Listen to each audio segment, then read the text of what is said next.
आज के इस कृषक सश्रमिक सम्मेलन 2023 के समारंभ में उपस्थित हमारे एआईसीसी के जनरल सेक्रेटरी और सीनियर नेता कुमारी शैलजा यहाँ की प्रभारी भी है और अभी आपके सामने बहुत सी बातें रखी। उन्होंने जो काम किया उसके बारे में भी बताया और आप सबके लाडले चीफ मिनिस्टर भूपेश बघेल जी और डिप्टी चीफ मिनिस्टर सिंहदेव जी, चरणदास महंता जी अध्यक्ष छत्तीसगढ़ विधानसभा,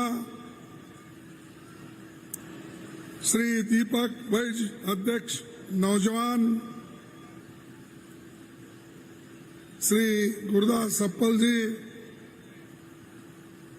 प्रणव झा जी, सह प्रभारी चंदन यादव जी, माननीय विजय जागीर जी, सीनियर नेता ताम्रध्वज साहू जी, रविंद्र चौबे जी, मोहम्मद अकबर जी, उमेश पटेल जी, समस्त मंत्रीगण, क्योंकि इतनी लंबी लिस्ट है जो अभी हमारे चीफ मिनिस्टर वो लिस्ट को पूरा पढ़े हैं, तो उन्होंने जो पढ़ा है वो सारे लिस्ट के मेंबर्स को मैं धन्यवाद देता हूं। वो सभी एक मंच पर आकर सभी ने एक होकर जो काम कर रहे हैं, इसीलिए बड़े मुझे बहुत खुशी हो गई है। और मैं छत्तीसगढ़ में जो आया हूं और देख रहा हूं, सारे कार्यक्रम अच्छे तरीके से भूपेश बघेल की सरकार चला रही है और उसका बेनिफिट आपको मिल रहा है। मिल रहा है नहीं? अरे जरा जोर से बोल रहे हो। मिल रहा है तो बोलो, नहीं है तो नहीं बोलो। मिल रहा है तो ये याद रखिए, जब मिल रहा है तो इसको याद रख के आगे आपको कदम बढ़ाना है। एक बात मैं कहूंगा, एक दुखद घटना आज हो गई है, इसीलिए मैं बहुत ही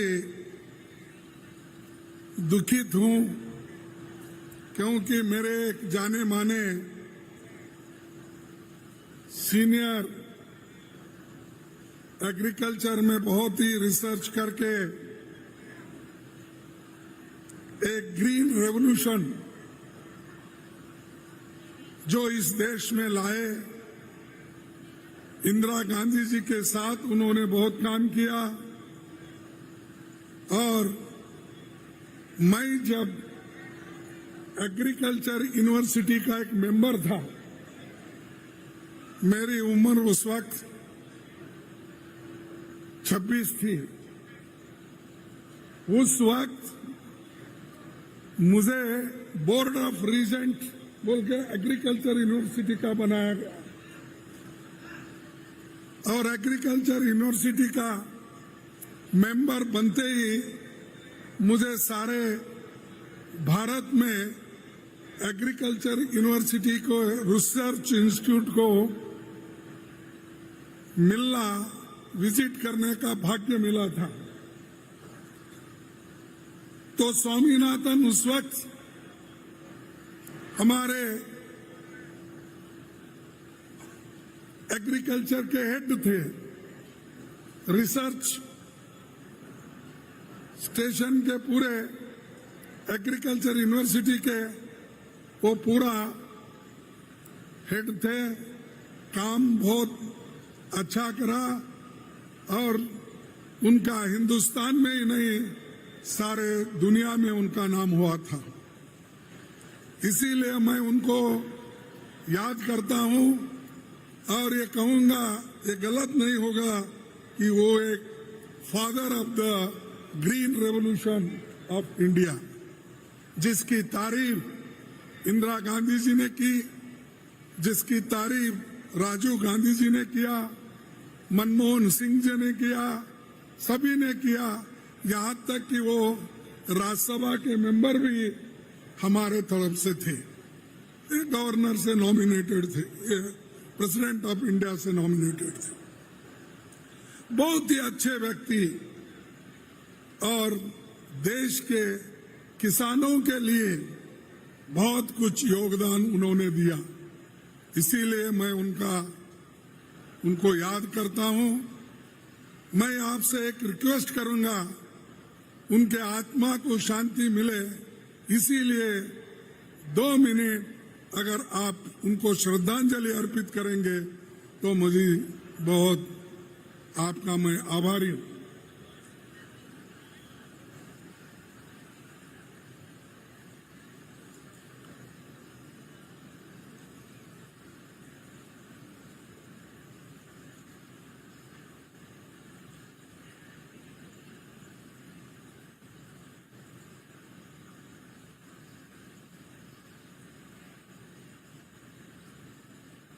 थैंक यू, आप सबको धन्यवाद। और उनकी उम्र थी 98, तो एक बहुत ही काबिल आदमी को हमने खोया है। आज छत्तीसगढ़ में ये जो बलौदा बाजार, यहाँ पर कम से कम आज के दिन 2300 करोड़ की स्कीमें लागू हो गई। और इससे पहले भी जो भूमि पूजन हमने की थी उसका भी 267 करोड़ यहाँ पर सबको दिया गया, यानी ये कार्यक्रम दिए गए। और ऐसा कार्यक्रम शायद किसी राज्य में भी नहीं होगा। और ऐसा कार्यक्रम मैं कहूंगा 15 साल में रमन सिंह तो देखा नहीं होगा। उन्होंने 15 साल थे, हमको मिले सिर्फ 5 साल। जो 5 साल में इतना सब कुछ हम करते हैं किसानों के लिए, किसान मजदूरों के लिए, स्त्रियों के लिए, बच्चों के लिए, सबके लिए हम जब कर रहे हैं, ये देखकर भी शायद बीजेपी वाले हैरान होंगे। और मैं सुना आज रायपुर में नड्डा साहब भी आए हैं और अमित शाह साहब भी आए हों। वो सोच रहे होंगे कि इस जो बलौदा बाजार में क्या चल रहा है। ये सब हिसाब रखते हैं कि हमारे लोग कहाँ कहाँ जाते हैं, उनके पीछे उनके सीआईडी तो रहते ही है। साहब ये लोग बोले, इतने लोग आए थे, इतने लोग उनको मिला, ये सब चीजें उनको बताते हैं। तो इसलिए उनको भी मालूम होगा कि आप इतने लोग जोश के साथ कांग्रेस पार्टी के पीछे हो, साथ हो और बघेल साहब के साथ आप सभी लोग काम कर रहे हैं और कांग्रेस के पूरे मिनिस्टर एक होकर कर रहे हैं। और जब एक होकर जब काम करते हैं तो तुमको कोई हटा नहीं सकता। जब एक लकड़ी रहती है कोई भी तोड़ सकता है, लेकिन 10 लकड़ियां मिला के अगर उसको तोड़ने के लिए कहो कभी टूटता नहीं। ऐसा आज सब मिलके आपने जो काम किया, ये बहुत बड़ा काम आप लोगों ने किया और वो भी हमारे मजदूरों के लिए। जब हमारी सरकार थी हमने अनेक स्कीम सेंट्रल गवर्नमेंट में लाए थे और जितने भी स्कीम्स है, प्रोविडेंट फंड का हो, ESIC का हो और जो मजदूरों को मिलने का हक था उसको पूरी देने की हमने कोशिश की। लेकिन ये सरकार आने के बाद मजदूरों के जो कानून थे उनको कमजोर किया, किसानों के कानून को कमजोर किया, सभी को कमजोर करते चले गए। सिर्फ अमीरों के लिए जो कानून बनना उसको बनाते गए, उनको जो फायदा देना वो देते गए, लेकिन गरीबों के बारे में कभी नहीं सोचा। अगर कोई सोचा है वो कांग्रेस पार्टी के लोग सोचे हैं और कांग्रेस के नेता लोग सोचे हैं। और मैं आपसे एक बात कहूंगा कि गरीब को जो भी मदद करता है उसको हमेशा याद रखा जाता है। एक बात कहता हूं, मैं एक शेर कहता हूं, इतिहास में सम्मान वही पाते हैं, इतिहास में सम्मान वही पाते हैं जो गरीबों के लिए लड़ते हैं, जो गरीबों के लिए लड़ते हैं। और इतिहास उन्हें माफ नहीं करता जो गरीबों से लड़ते हैं। जो गरीबों के लिए लड़ते हैं वो तो इतिहास बनाते हैं, लेकिन जो गरीबों को खत्म करने की बात करते हैं वो खुद ही खत्म होते हैं। तो इसीलिए बीजेपी के लोग आज गरीबों को खत्म कर रहे हैं और अमीर लोगों को बढ़ावा दे रहे हैं। और सिर्फ मैं ये कहूंगा 5% लोगों के पास इस देश की 62% संपत्ति है।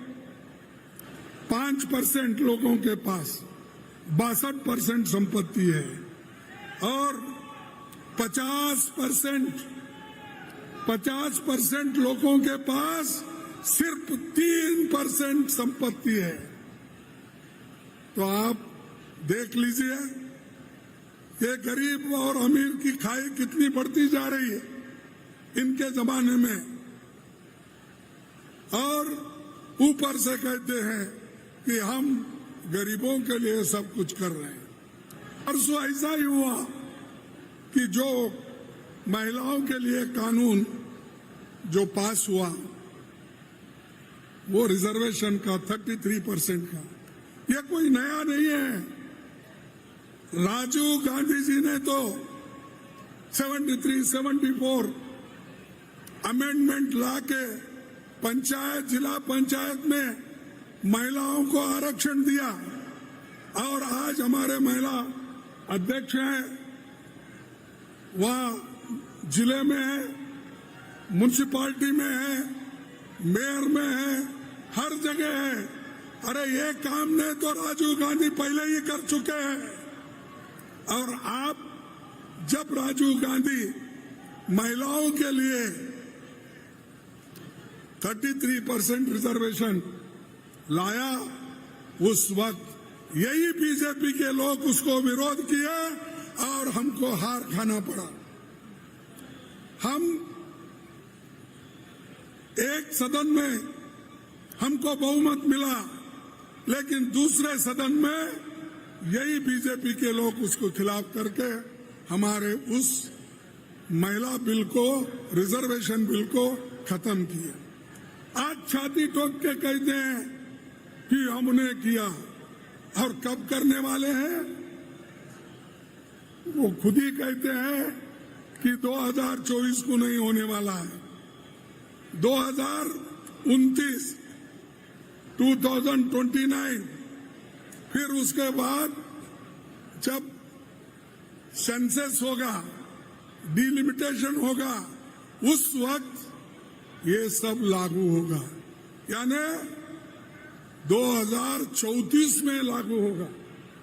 इसका मतलब यही है कि अगर इनको देने में, महिलाओं को सपोर्ट करने में, महिलाओं को रिजर्वेशन देने का अगर इनके पास इच्छा शक्ति है तो आज ही वो लोग कर सकते हैं।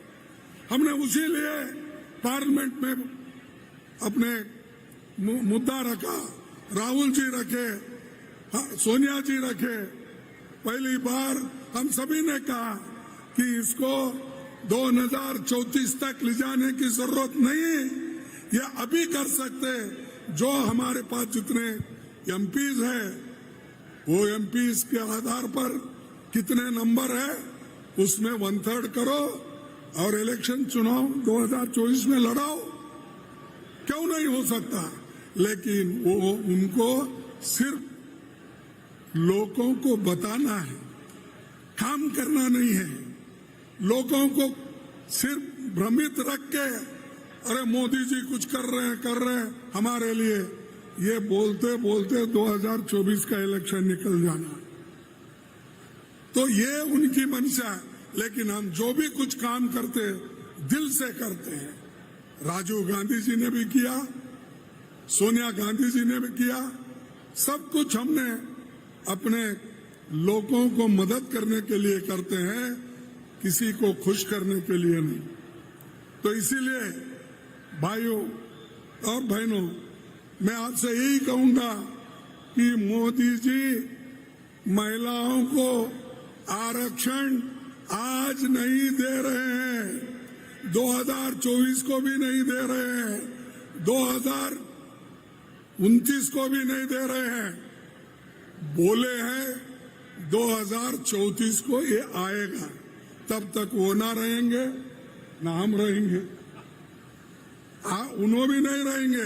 अरे पहले तो 2024 का हिसाब डालो, फिर बाद में देखेंगे।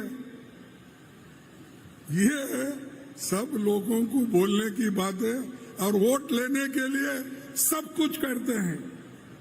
कितना झूठ बोलना है सब बोल देते हैं। जैसा कि पहले ही बोले जुमला कि 2 करोड़ रुपए सबको, 2 करोड़ नौकरियां इस देश में मैं हर युवक को देता हूं। उन्होंने कहा अरे 2 करोड़ नौकरियां हर साल देने वाले, अब तक 10 करोड़ नौकरियां मिलना था। 15 लाख रुपए देने वाले हर एक को अब तक मिलना था। किसानों की दुगनी आमदनी करने वाले अब तक वो मिलना था। जब उनको पूछा जाता है वो कहते हैं शाह जी ये सब जुमले हैं बोलते। तो जब वो जुमला हो सकता है तो महिला आरक्षण भी एक जुमला ही है,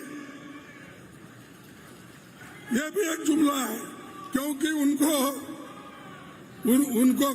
उनके दिमाग में क्या है, लोग हम जो भी कहते हैं उसको लोग भूल जाते हैं बाद में। जो भी हम उनको प्रॉमिस करते हैं या जो भी हम उनको बात बताते हैं वो थोड़े दिन में लोग भूल जाते हैं, फिर हमको वोट मिलते हैं, ये उनके दिमाग में। लेकिन आप उनको 2024 में सबक सिखाना ही होगा। आप सभी लोग मिलके हाथ के निशाने के ऊपर अगर बटन दबाए तो ये नहीं रहेंगे 2024 में। अगर आप मेहनत नहीं करेंगे, सिर्फ यहाँ सुन के जाएंगे, कार्यक्रम लेके जाएंगे, बघेल देते जाएंगे, तुम लेते जाएंगे, फिर हमको भूलेंगे। ऐसा नहीं होगा, ऐसा नहीं होगा ना, नहीं होगा। हाँ, तो आप सभी हाथ के निशान पे वोट देंगे। अरे जरा जोर से बोलो भाई, हमारी भी मेहनत है इसमें। देंगे। इसीलिए हमेशा मैं ये कहता हूं, लोगों को मैं हमेशा कहता हूं, आप वोट देना है तो ये जात पात वो ये देख के नहीं देना। हमारे पास कहावत है, न जात न पात, बटन दबाओ हाथ पर, कुछ और कुछ नहीं देखना। और जब बटन आप हाथ पे दबाएंगे तभी फिर से कांग्रेस की सरकार आएगी और मंच में जो लोग बैठे हैं फिर से वो आपके मंत्री बनेंगे। भाई, और एक बात मैं बताना चाहता हूं कि आज राहुल जी, सोनिया जी, प्रियंका जी, ये सब लोग कोशिश कर रहे हैं, एक उसूलों के लिए कोशिश कर रहे हैं, गरीबों के साथ देने के लिए कोशिश कर रहे हैं। उनके साथ देना हमारा फर्ज होता है। कन्याकुमारी से लेकर कश्मीर तक राहुल गांधी जी अकेले चल पड़े, उनके साथ लाखों लोग, गरीब, महिलाएं, बच्चे, विद्यार्थी, जर्नलिस्ट, ये सब चलते चले गए। कई के लिए? वो आपके लिए, हमारे लिए, देश में लोकतंत्र को बचाने के लिए, संविधान को बचाने के लिए हम सब कोशिश कर रहे हैं। और बीजेपी के लोग इस संविधान को खत्म करके दूसरा संविधान लाना चाहते हैं। वो थोड़ा थोड़ा थोड़ा अपने विचारों को लोगों में छोड़ देते हैं, फिर बाद में कहते हैं नहीं नहीं नहीं, हमारा मकसद ये नहीं है, हमारा मजबूत करना है, ये कहते हैं। तो इसीलिए मैं गरीबों से विनती करता हूं, दलितों से विनती करता हूं, ट्राइबल से विनती करता हूं, पिछड़े हुए लोगों से विनती करता हूं, अगर आप इस लड़ाई में हारेंगे तो संविधान और लोकतंत्र इस देश में बचेगा नहीं। अगर उसको बचाना है तो आपको लड़ना होगा, राहुल जी के साथ देना होगा, कांग्रेस के साथ देना होगा। यही हमारी आवाज है। और दूसरी चीज, हमने पार्लियामेंट में भी यह मुद्दा रखा है कि जितने लोग हैं बैकवर्ड क्लास के, उनको भी रिजर्वेशन महिला आरक्षण में मिलना चाहिए। उनको भी, सभी लोगों को रिजर्वेशन मिलना चाहिए। ये हम लड़ रहे हैं, इसीलिए हम ये चाहते हैं ओबीसी की जनगणना हो, सेंसस हो। अगर सेंसस हुआ तो कौन कितने हैं, किसको क्या क्या मिला, आजादी के बाद किसके पास क्या क्या है, कितने नौकरियां हैं, कितने लोग पढ़े लिखे लोग हैं, कितने पास खेती करते हैं, कितने जमीन किसके पास कितनी है, ये सब बाहर आ जाएगा। तब हम कार्यक्रम बना सकते हैं कि किसको कुछ नहीं मिला उसको कैसा देना, किसका जो विद्या हासिल नहीं किया उसको कैसा देना। ये सब चीजें ओबीसी के अगर सेंसस हुआ तो उसी वक्त बाहर आएगा। तो इसलिए हम लड़ रहे हैं, इसीलिए हम आपका साथ चाहते हैं, इसीलिए आपकी मदद हम चाहते हैं। तो इसीलिए भाइयों, मैं आपका ज्यादा वक्त नहीं लेता, मैं इतना ही कहूंगा कि ये जो छत्तीसगढ़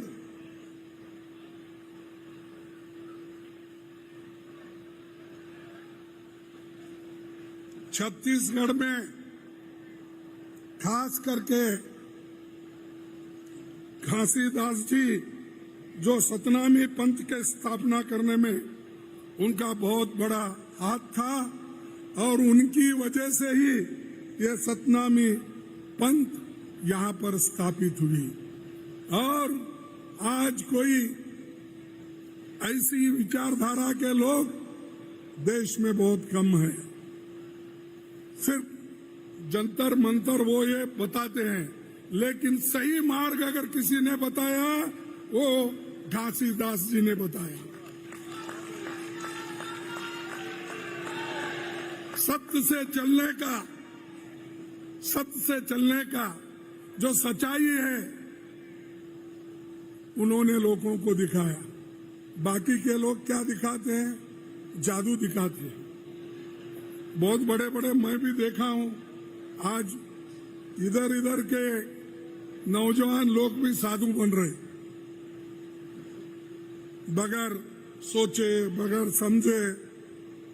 बहुत से हैं, मैं नाम नहीं लेना चाहता हूं, लेकिन ये लोग अपने जीवन में दुख का सहन करके संघर्ष करके इन्होंने लोगों को बचाने के लिए, लोगों को धर्म के रास्ते पे लाने के लिए, लोगों को अच्छाई दिखाने के लिए इन्होंने स्थापना की। इसीलिए तो सतनामी आज बहुत से लोग सही रास्ते पे है और सही रास्ता दिखाने वाला घासीदास जी वो छत्तीसगढ़ से है। और एक बात मैं बताऊंगा, मिनी माता जी का भी बहुत यहाँ पर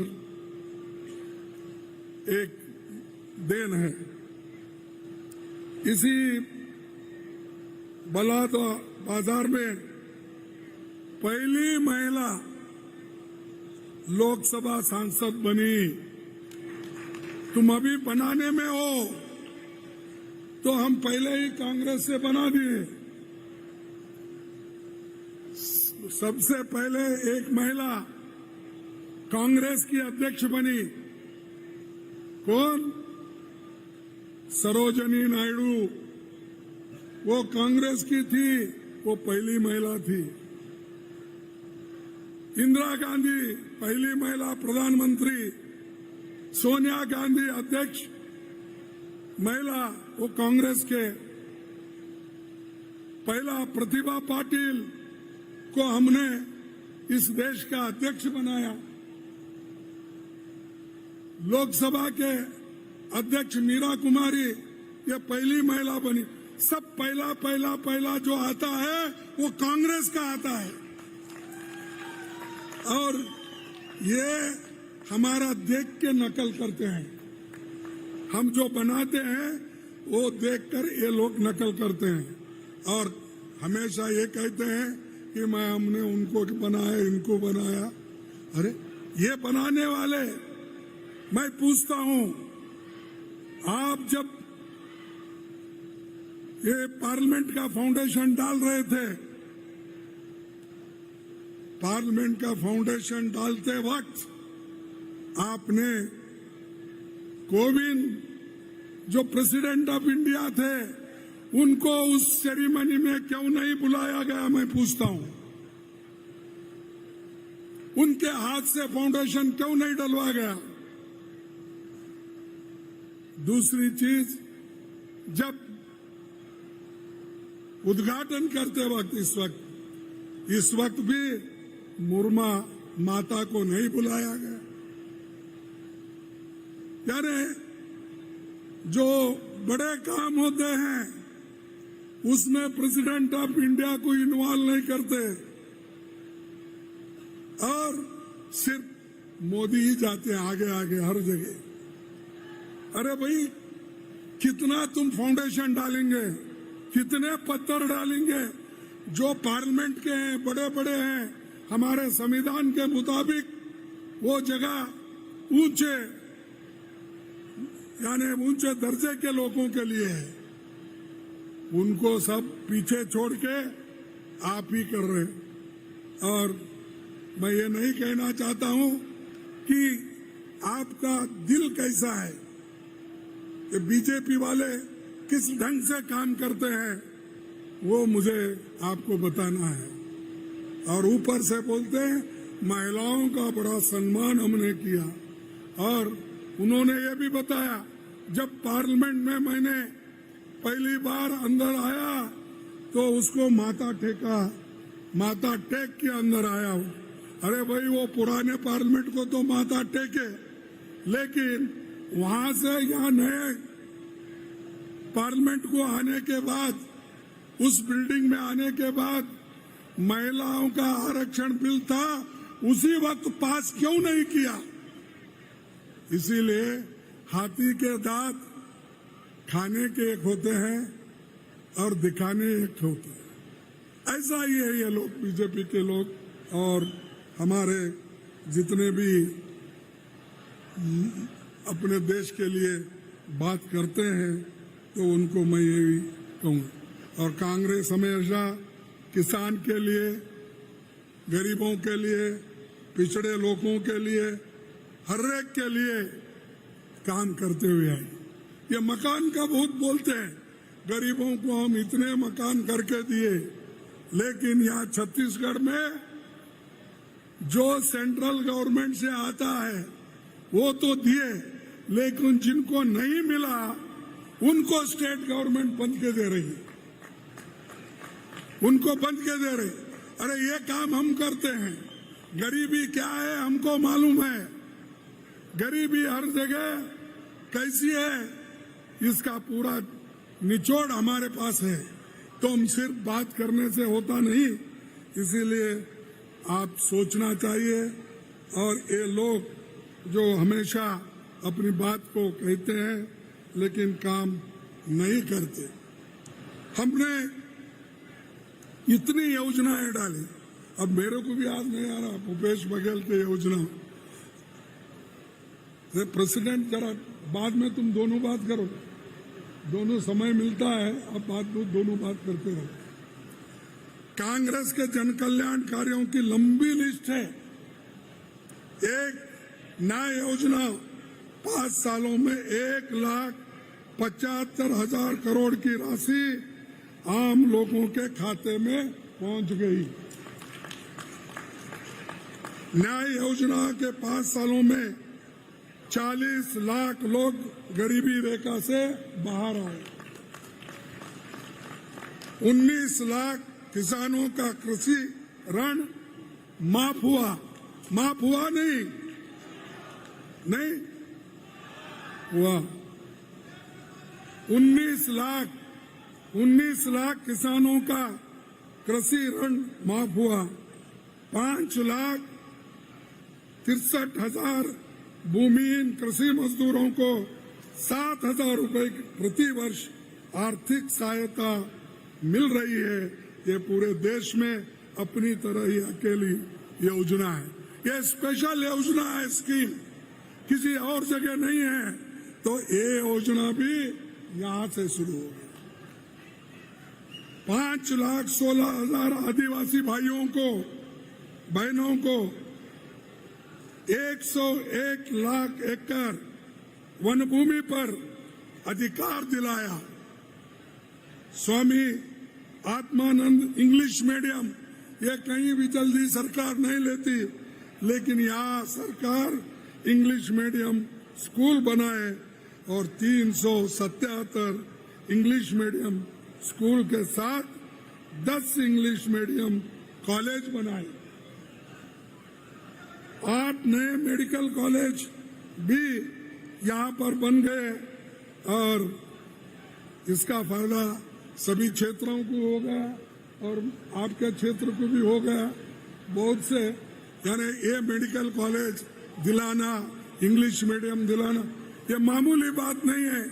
हमारे बच्चे हिंदी में पढ़ के कॉम्पिटिटिव एग्जाम नहीं कर सकते, उसके साथ साथ इंग्लिश भी होना चाहिए। इसे यही समझकर भूपेश की गवर्नमेंट ये काम की, इसका सब हम लोग प्रशंसा करते हैं और इसको आगे बढ़ाइए। हिंदी को भी आप स्थान दीजिए, साथ साथ टेक्निकल इंस्टीट्यूशन, स्किल डेवलपमेंट, इसको भी आप बढ़ावा देना चाहिए, तभी गरीबों के बच्चे आगे आ सकते हैं। इस तरफ मैं ध्यान देने के लिए आपसे जो कह रहा हूं, लेकिन कहने के पहले आप करके बताए हैं, तो इसीलिए इसके ऊपर मैं ज्यादा बात नहीं करना चाहता हूं। लेकिन जो आने वाले पार्लियामेंट इलेक्शन में भी आपको ध्यान देना है। आज ये तो एमएलए इलेक्शन आप सीधा करेंगे, इसके बारे में तो मुझे आत्मविश्वास है, लेकिन इसके साथ साथ पार्लियामेंट का भी आपको देखना है, लोगों को मजबूत बनाना है, और जितने ज्यादा एमपीज छत्तीसगढ़ से आएंगे वो बहुत बड़ा फायदा कांग्रेस पार्टी को होगा। इसी के साथ मैं और बातें भी कहूंगा कि ये जो न्यू पेंशन स्कीम का पैसा आपको आना था वो तो नहीं मिल रहा। 19,000 करोड़ रुपए बाकी है। मेरे से कोई लड़ाई लड़े, मैं उनका नाम नहीं बोलता पार्लियामेंट में, मैंने कहा कि भाई फेडरल गवर्नमेंट्स आप कहते हैं तो बहुत से जगह जहां अपोजिशन के गवर्नमेंट्स है उस जगह मनरेगा का पैसा नहीं मिला, उनको जो पेंशन का पैसा नहीं मिला, उनको जो मिलना था वो जीएसटी से उनको हिस्सा नहीं मिल रहा। ऐसा कहते ही हमारे पार्लियामेंट में लोकसभा में उठ के कहने लगे प्रूफ दो प्रूफ दो। अब प्रूफ क्या दूं मैं? प्रूफ यही है कि आप बोले हैं कि कर्मचारी के 19,000 आने वाले हैं ओल्ड एज पेंशन के, ये अपना न्यू पेंशन स्कीम के। जब ये सबकी हालात ये है ये स्कीम की, तो इस पे सोचिए कैसा ये लोगों को एक धोखा दे रहे हैं। इसके लिए मैं ज्यादा और कुछ कहना नहीं चाहता। एक बात कहूंगा कि ये हमेशा हमको लड़ना है, लड़ते ही रहना है, और हम जब अच्छे विचारों को लेके आगे बढ़ते हैं तो ये लोग हमको हमेशा डराते रहते हैं। लेकिन इधर हमारे ऐसे बड़े बड़े फंक्शन हो गए तो दूसरे तरफ ईडी और इनकम टैक्स के छापे गिरते हैं। अरे वो क्या प्रूफ है? बगैर प्रूफ छापे मारना, सताना, लोगों को तंग करना, डराना, ये काम उनका चल रहा है। तो मैं आपसे यही विनती करूंगा कि आप डरो मत, डरेंगे तो मरेंगे, डरना नहीं। आप निडर होके सरकार के साथ दो, कांग्रेस पार्टी के मुख्यमंत्री को और मंत्रियों को मजबूत करो, तब सब कुछ ठीक हो जाएगा। लेकिन आप कुछ डर गए, दूर हो गए, लीडर हो, जनता हो, कोई भी हो, हम जब नियत से काम करते हैं तो डरने की जरूरत नहीं है। सताने दो कितना सताते हैं, बोलने दो कितना बोलते हैं। हमारे लीडर को, हमारे राहुल गांधी जी को, उन्होंने कुछ नहीं बोला था, यही बोला था कि सब गरीबों के लिए हमको काम करना है और इसके लिए हम एक होकर, एकजुट होकर आगे बढ़ना है। और हमारे जो गरीबों को मिलने वाले पैसे हैं वो अमीर लोग लूट ले रहे हैं, इसीलिए इसको रोकना है। तो उन्होंने बात की, तब उनको डिफेमेशन केस डाले गुजरात में, एक ही दिन में फैसला आ गया, एक ही दिन में डिस्क्वालीफाई किया, एक ही दिन में उनको जेल भेजने की तैयारी की।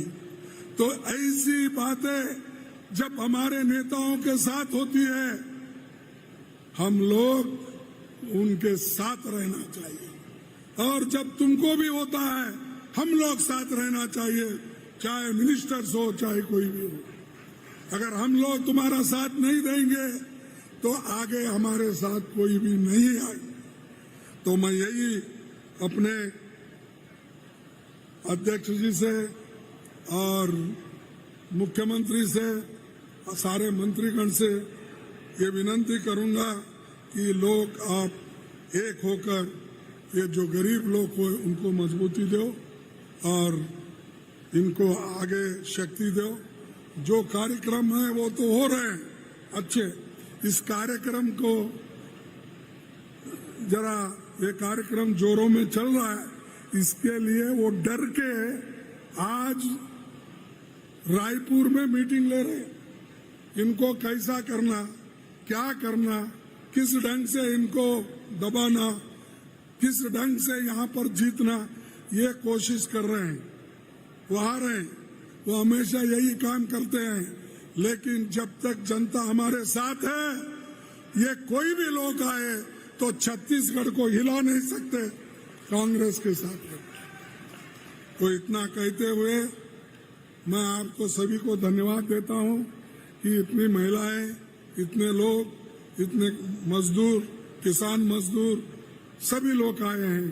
तो आप लोग कांग्रेस का झंडा आगे लेके चलेंगे, कार्यक्रम को भी लेके चलेंगे, गरीबों तक एक कार्यक्रम आप पहुंचाएंगे, ये मैं आशा करते हुए मेरे 4 शब्दों को समाप्त करता हूं। जय हिंद, जय कांग्रेस।